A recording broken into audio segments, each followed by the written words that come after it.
La parole est à présent à monsieur Nicolas Turquois pour le groupe démocrate. Merci Madame la Présidente. Mes chers collègues, ma question s'adresse à Monsieur le ministre de l'Europe et des Affaires étrangères.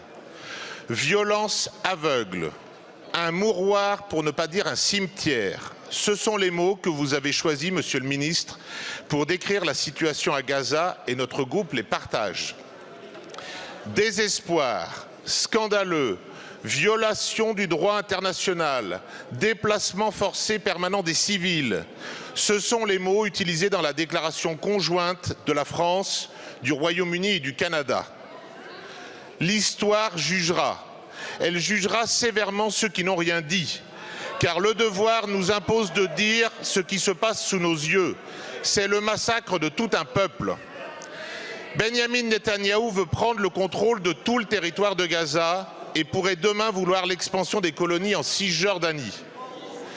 Dans un cynisme et une ignominie qui dépassent toutes les limites, il a récemment déclaré qu'Israël devait empêcher une famine pour, entre guillemets, des raisons diplomatiques.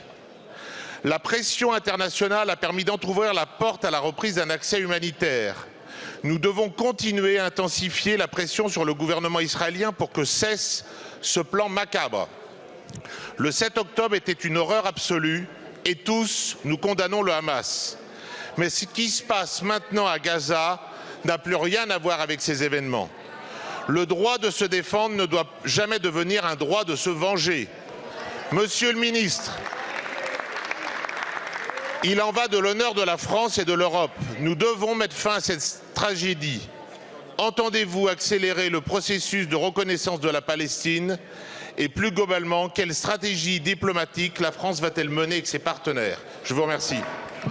Merci beaucoup, monsieur le député. La parole est à monsieur Jean-Noël Barrot, ministre de l'Europe et des Affaires étrangères. Madame la Présidente, Mesdames et Messieurs les députés, Monsieur le député Nicolas Turquois. Oui, la violence aveugle, le blocage de l'aide humanitaire ont fait de Gaza un mouroir.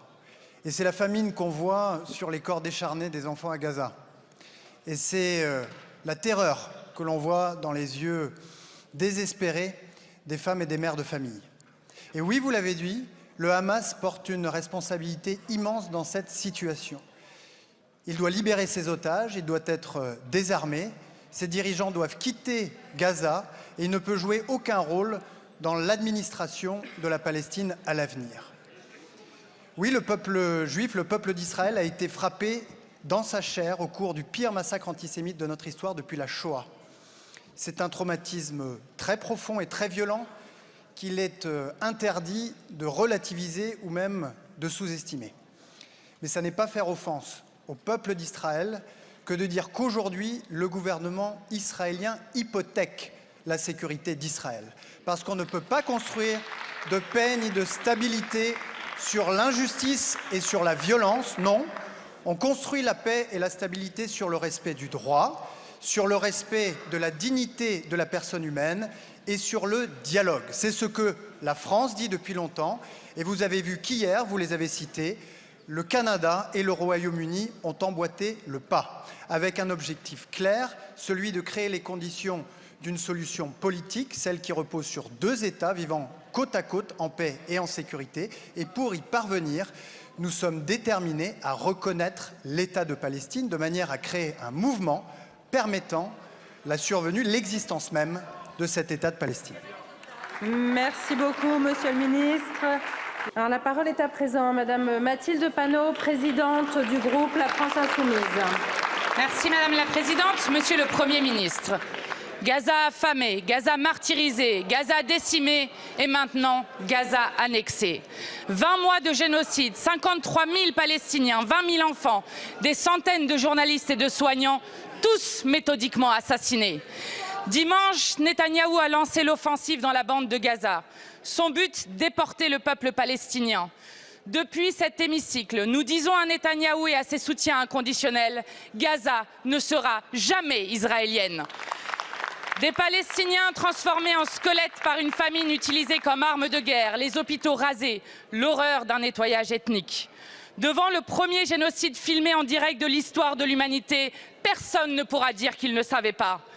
Des voix s'élèvent de plus en plus nombreuses, mais monsieur le Premier ministre, les mots n'arrêtent pas un génocide. Vous manquez à vos obligations lorsque vous laissez Netanyahou sous mandat international survoler la France. Vous manquez à vos obligations lorsque vous tardez à convoquer le Conseil de sécurité de l'ONU pour mettre Israël et la communauté internationale face à leurs responsabilités. Vous manquez à vos obligations quand vous n'agissez pas pour suspendre immédiatement l'accord d'association entre l'Union européenne et Israël. Vous manquez à vos obligations quand vous refusez d'interdire les exportations d'armes. Ces obligations sont pourtant les vôtres, au titre de la Convention pour la prévention et la répression du crime de génocide. La France et l'Europe sont responsables. Ne prendre aucune sanction, c'est se rendre complice. À Gaza, Monsieur le Premier ministre, la mort est partout. Cette mort hantera à jamais la conscience de ceux qui pouvaient agir, mais qui, par lâcheté et complicité, n'auront rien fait. Monsieur le Premier ministre, comptez-vous reconnaître l'État de Palestine lorsqu'il n'y aura plus de Palestiniens? Je vous remercie, Madame la Présidente. La parole est à Monsieur le Premier ministre.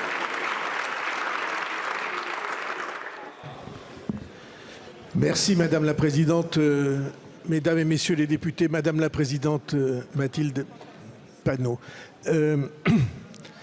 Vous avez décrit, et tout à l'heure le ministre des Affaires étrangères a décrit, et la question qui lui avait été posée a décrit avec exactitude la situation qui a été créée à Gaza, qui est une situation humainement et humanitairement inacceptable. Le fait que le blocage de l'aide alimentaire, le fait que des secours et des conditions sanitaires ne puissent pas être mises en place pour le peuple de Gaza, c'est évidemment quelque chose que, en aucune manière, la France et la République française ne peut accepter. Et les orientations, les décisions qui ont été annoncées par le président de la République sont extrêmement avancées. Pour la première fois, 3 États majeurs, 2 d'entre eux ayant joué un rôle dans cette région très importante, la Grande-Bretagne et la France et le Canada, ont décidé ensemble qu'ils s'opposeraient à ce qui est en train de se passer et qu'ils reconnaîtraient ensemble l'État de Palestine. Et ce mouvement qui a été lancé est un mouvement qui ne s'arrêtera pas. Cette condamnation, ces avertissements multipliés sont absolument clairs dans leur destination. Et il s'impose à nous. Mais nous n'oublions jamais, permettez-moi de vous le dire, que cette explosion, avec les drames qu'elle a causés, a eu un détonateur. Et le détonateur qui a été voulu par le Hamas, c'est ce qui s'est passé le 7 octobre, avec un pogrom organisé il y a... S'il vous plaît. Ce